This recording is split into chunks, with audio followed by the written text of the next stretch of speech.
नीतीश, सबसे पहले बताइए गौरा बौड़ाम से क्या जानकारी मिल रही है? आखिरी वक्त पर क्यों संतोष सहनी को ये फैसला लेना पड़ा या मुकेश सहनी को ये फैसला लेना पड़ा? देखिए, जब नॉमिनेशन का दौर चल रहा था उस समय जो खींचतान और असमंजस की स्थिति थी एक बार फिर अब अभी दिखाई दे रही है। जब सामने चुनाव है उसके ठीक एक दिन पहले जब आप ये फैसला ले रहे हैं तो बहुत बड़ा फैसला है ये। अब सोचिए कि आप कैसे अपने वोटरों तक ये बात पहुंचा पाएंगे, ये भी खतरा है। क्योंकि जब आप ईवीएम में बटन दबाने जाएगा वोटर, उसको वो भी दिखेगा, वीआईपी का सिंबल दिखेगा। तो ऐसी स्थिति में ये तो रिस्क है ही कि काफ़ी वोट जो है वीआईपी के नाम पड़ सकता है। देखिए, दरअसल हुआ वहाँ ये क्या कि यादव और मुस्लिम आबादी वहाँ बहुत ज़्यादा है, करीब 22 से 23% है। तो यादव और मुस्लिम तमाम कोशिशों के बाद लालू यादव ने पत्र लिखा, तेजस्वी यादव अपील कर रहे थे, फिर भी ऐसी खबरें वहां से आ रही थी कि यादव मुस्लिम साथ नहीं जा रहे हैं वीआईपी के, वो अफजल अली के साथ जा रहे हैं। तो ये साफ तौर पर दिख रहा था कि ये जो यहाँ हार होनी तय है वीआईपी की। दूसरी बात कि यदि इस तरह की बात होती तो इसका असर आसपास की सीटों पर हो जाता। वहाँ पर निषाद जो है रिएक्शन में वोट नहीं करता महागठबंधन को, और फिर ये एक बड़ा नुकसान होता। आपको याद होगा पिछले चुनाव में जब पवन सिंह और उपेंद्र कुशवाहा आमने सामने आ गए थे काराकाट में, और राजपूत जो वोटर है वो उपेंद्र कुशवाहा से जब दूर छिटका पवन सिंह को दे दिया तो उसकी प्रतिक्रिया किस तरह से हुई थी। तो यहाँ ये भी हो सकता था, तो ये खतरा था और यहाँ साफ तौर पर दिख रहा था कि हार होगी। तीसरी बात कि अब मुकेश सहनी डिप्टी सीएम के उम्मीदवार के तौर पर खुद को देख रहे हैं तो उनको सामने डिप्टी सीएम वाली बड़ी पिक्चर दिख रही है। एक और बात है कि बड़े तौर पर आपको इसे दिखेगा कि मुकेश सहनी साथ आ गए तो निषाद आ गया, लेकिन ऐसा है नहीं। जमीन पर यह है कि जो सामाजिक रिश्ता है, कई जगहों पर आप देखेंगे निषाद वोटरों का यादवों के साथ रिश्ता जो है और मुसलमानों के साथ वो बहुत सहज नहीं है। खुद मुकेश सहनी का जो गांव है वहां मैं गया था, उनके पिता की हत्या हुई थी, उनके अपने मोहल्ले के जो लोग हैं निषाद समाज के, उन्होंने कहा कि नहीं, हम उनको साथ नहीं दे सकते, हमारी मजबूरी है, क्योंकि यहाँ हमारी जो लड़ाई है वो मुसलमानों के साथ होती है। तो सामाजिक रिश्ता जो है जमीन का वो भी एक ऐसा है कि जहां पर वीआईपी के सारे निषाद आ जाएंगे ये कहना मुश्किल है। तो ऐसी परिस्थिति में यदि इस तरह की घटना हो जाती जहां आपको दिख रहा है कि प्रायोरिटी आपने दी अफजल अली को, तो फिर ये जो बातें बाहर फैलती, विपक्ष को यानी सत्ताधारी जो एनडीए है अभी यहाँ उसको मौका मिलता, तो इन सारी चीजों से बचने की एक तरह से कोशिश की गई। तो क्या वाकई में बच पाए हैं? ये आखिरी वक्त पर अगर फैसला अपना वापस ले रहे हैं, वो पीछे हट रहे हैं, तो वोटर्स में जो कंफ्यूजन है वो क्या दूर हो जाएगी? मुझे लगता है कि और नुकसान हो जाएगा, क्योंकि जो मलाह हैं पारंपरिक रूप से एनडीए के साथ रहते हैं वो, और यादवों से और मुसलमानों से कई जगहों पर उनकी लड़ाई, सीधी लड़ाई रहती है। तो कोशिश तो हो रही थी कि भाई मुकेश सहनी को लाकर उस वोट बैंक में संधारी की जाए, लेकिन जिस तरह से आखिरी क्षण में मुकेश सहनी के भाई को पीछे हटना पड़ा है, यानी मुकेश सहनी को पीछे हटना पड़ा है, तो पूरे बिहार के मलाह इसको बहुत दूसरे तौर पर देख सकते हैं ना, कि हमारे नेता को दबाया गया, हमारे नेता का भाई चुनाव लड़ रहा था उसको पीछे कर दिया गया। तो हर सीट पर इसका असर पड़ सकता है। वैसे ही मलाह बहुत प्रो एनडीए हैं, तो मुझे लगता है कि इससे नुकसान हो सकता है महागठबंधन को। दूसरी सीटों पर भी मलाह जो आधा जा सकते थे महागठबंधन के साथ, हो सकता है कि वो भी न जाएं। तो मुकेश सहनी को आखिरी क्षण में पीछे करके तेजस्वी यादव ने मुझे लगता है भूल की है, ऐसा नहीं करना चाहिए था। एक सीट पर नुकसान होता कोई बात नहीं, लेकिन आपने तो पूरा बिहार में नुकसान कर दिया। मलाहों के बीच क्या संदेश दिया कि मुकेश सहनी को झुंझुना थमा दिए हैं डिप्टी सीएम का। अरे सरकार बनेगी तब तो डिप्टी सीएम बनेंगे, अभी तो चुनाव लड़ना है, चुनाव जीतना है, विधायक बनना है, वो भी नहीं बनने दे रहे हैं। मुकेश सहनी चुनाव ही नहीं लड़ रहे हैं। एक भाई बेचारा लड़ रहा था, उसको भी आपने मैदान से बाहर कर दिया। तो मुझे लगता है कि नुकसान होगा महागठबंधन को। चलिए, नुकसान गौड़ा बौड़ाम में होगा, ऐसी भी रिपोर्ट्स हैं, और ये भी है कि शायद इस नुकसान से बचाया जा सकता है, इसलिए संतोष सहनी आखिरी वक्त पर पीछे हट गए। लेकिन जो सीट तेजस्वी यादव की है वहां मुकाबला इस बार बड़ा दिलचस्प होने जा रहा है। ऐसा कहा जा रहा है कि तेजस्वी यादव को उन्हीं के गढ़ में घेरने की कोशिश इस बार एनडीए की तरफ से की गई है, लेकिन क्या वो कोशिश कामयाब हो पाएगी? क्या तेजस्वी यादव को हराना इतना आसान हो पाएगा? क्योंकि तेजस्वी यादव ही नहीं, लालू यादव और राबड़ी देवी वहां से चुनाव जीतते आए हैं, और इस बार तेजस्वी यादव यहाँ से हैट्रिक लगाने के लिए उतरे हैं, मेहनत भी कर रहे हैं। उनके परिवार के जितने भी नेता हैं वो सब जाकर राघोपुर में कैंप कर रहे हैं, जाकर बता रहे हैं कि राघोपुर से कितना पुराना रिश्ता लालू परिवार का है। ऐसे में क्या सतीश राय टक्कर दे पाएंगे तेजस्वी यादव को? ये देखना अब दिलचस्प है, क्योंकि बीजेपी ने यहां सतीश कुमार यादव को मैदान में उतारा, जो 2010 में राबड़ी देवी को हरा चुके हैं। राघोपुर में करीब 30% यादव वोटर है। सतीश यादव ने ही राघोपुर में 2010 के चुनाव में राबड़ी देवी को हराया था। राघोपुर का दियारा इलाका यादवों का गढ़ है, लेकिन सतीश यादव भी इसी इलाके से आते हैं। इसके अलावा आरजेडी नेता राकेश रोशन के हाल में बीजेपी में शामिल होने से यहां पर बीजेपी काफी मजबूत हो गई है। इसलिए माना जा रहा है कि पूरी कोशिश की गई कि तेजस्वी यादव को इस गढ़ में घेरा जाए, उनके गढ़ में घेरा जाए।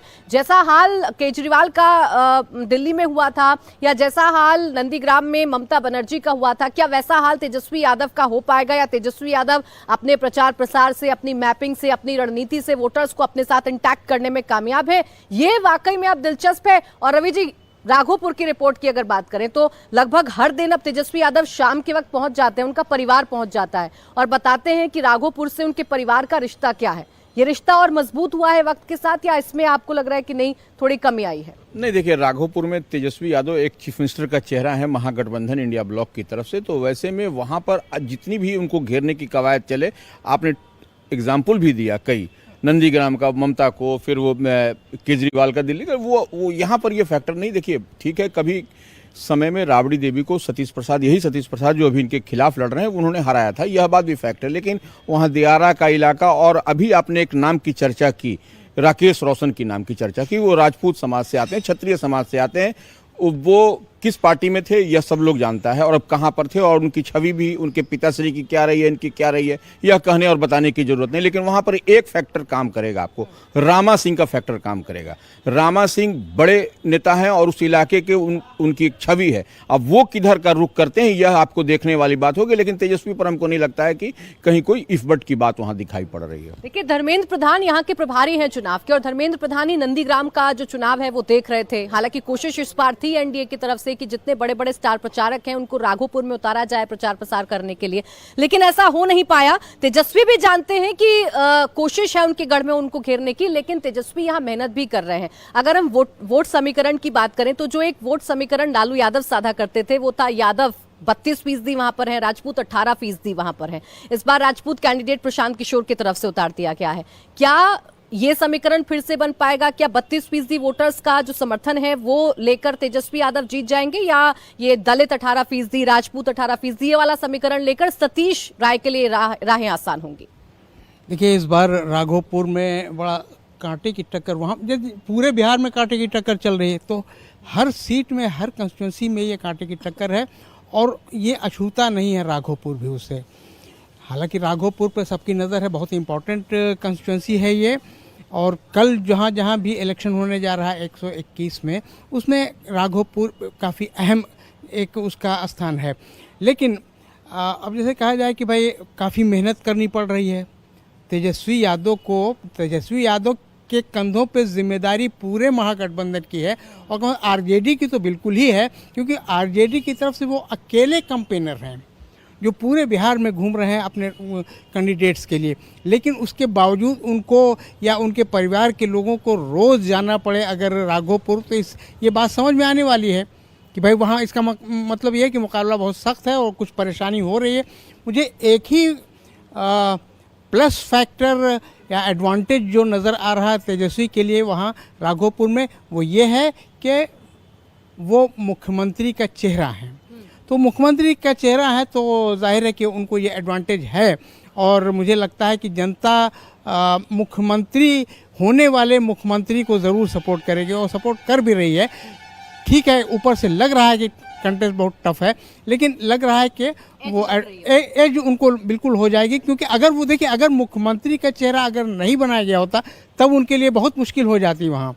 लेकिन चूंकि मुख्यमंत्री का चेहरा उनको बना दिया गया है, इसलिए जनता उनको सपोर्ट कर रही है, और मुझे लगता है कि वो वहाँ से जीत सकते हैं, वो जीत। और देखिए, कैंपेनिंग भी अब तेजस्वी यादव इसी तरीके से कर रहे हैं। तेजस्वी यादव अब जहां जाते हैं, खासकर अपनी सीट पर जाते हैं, तो ये बताते हैं कि भाई वो सीएम फेस के कैंडिडेट हैं, एग्रेसिवली चुनाव प्रचार कर रहे हैं, इसलिए इस सीट को बचाने की पूरी कोशिश है, और तेजस्वी यादव को एज भी फिलहाल नजर आ रही है।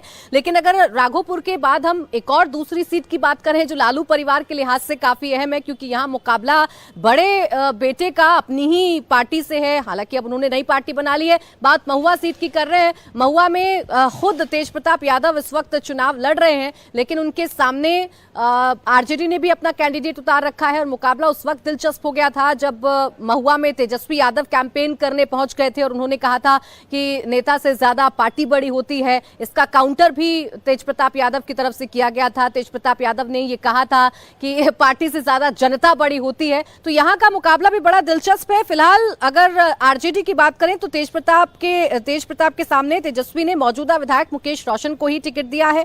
महुआ में दोनों भाई आमने सामने हैं। तेजस्वी महुआ में मुकेश रोशन के प्रचार में उतरे और ये कहा उन्होंने कि भाई पार्टी इससे बड़ा कुछ नहीं होता है। तो तेज प्रताप ने कहा नहीं, जनता बड़ी होती है।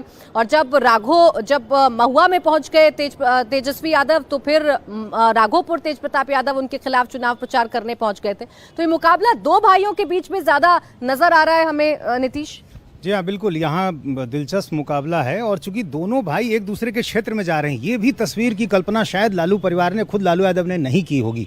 और उनकी बहनों से जब आप बात करेंगी तो ये दर्द, ये तकलीफ उनके जहन में दिखती है, लेकिन वो विवश भी हैं। वो कहती भी कि हम दल से बंधे हुए हैं, लेकिन वाकई ये अजीब स्थिति है। और महुआ की लड़ाई तेज प्रताप यादव की, देखिए वहाँ पकड़ है। जो मेडिकल कॉलेज उन्होंने बनाया है, इसकी चर्चा वहाँ लोग करते हैं, लेकिन है क्या कि सिर्फ एक चीज़ के आधार पर आप चुनाव जीत जाएं, ये बहुत आसान भी नहीं है। क्योंकि तेजस्वी यादव जाकर खुलकर कह रहे हैं कि आपको इधर उधर नहीं देखना है, आपको पार्टी देखनी है। तो यदि मान लीजिए कि यादवों का एक हिस्सा उनको मिल भी जाता है तो ये सिर्फ काफ़ी नहीं होगा। और चूँकि जाहिर है मुस्लिम वोटर जो हैं वो तेजस्वी का चेहरा देखकर वोट करेंगे, और जो दूसरे उम्मीदवार हैं वहाँ पर वो भी एक तरह से कहें तो तेजस्वी की मदद ही करते वहाँ दिख रहे हैं। तो बहुत आसान लड़ाई तेज प्रताप की तो नहीं लगती है। हालांकि कई लोग वहाँ स्थानीय तौर पर, मैं वहाँ गया था तो बता रहे थे कि राबड़ी देवी माँ है, तो कुछ फ़ोन कॉल्स उनके जो हैं स्थानीय स्तर पर जा रहे हैं। अब इसमें कितनी सच्चाई है मैं नहीं कह सकता। कुछ वहाँ के स्थानीय आरजेडी से जुड़े लोगों ने ही मुझे बताया। तो जाहिर है माँ पिता का दिल है, बेटा है, तो कुछ ना कुछ तो वो सोच ही रहे होंगे। और मैंने जब भी इंटरव्यू किया है उनकी बहनों का, उन्होंने कहा है कि उनका आशीर्वाद है, वो चाहती हैं कि वो जीते हैं, विधानसभा पहुँचें। बहुत खुलकर नहीं बोलती चूँकि सामने फिर तेजस्वी की नाराजगी का डर भी है, लेकिन जाहिर है वहाँ की लड़ाई काफ़ी दिलचस्प है। फंस रहा है ये चुनाव या तेज प्रताप को एज दिख रही है? देखिए वहाँ मुस्लिम यादव का जो कॉम्बिनेशन है वो इतना मजबूत है, बहुत बड़ी आबादी इन्हीं दोनों की है। तो ऐसी स्थिति में मुझे लग रहा है कि तेज प्रताप के लिए बहुत आसान नहीं है, मुश्किल है। और भाई भी भाई के खिलाफ प्रचार करते हुए नजर आ रहे हैं।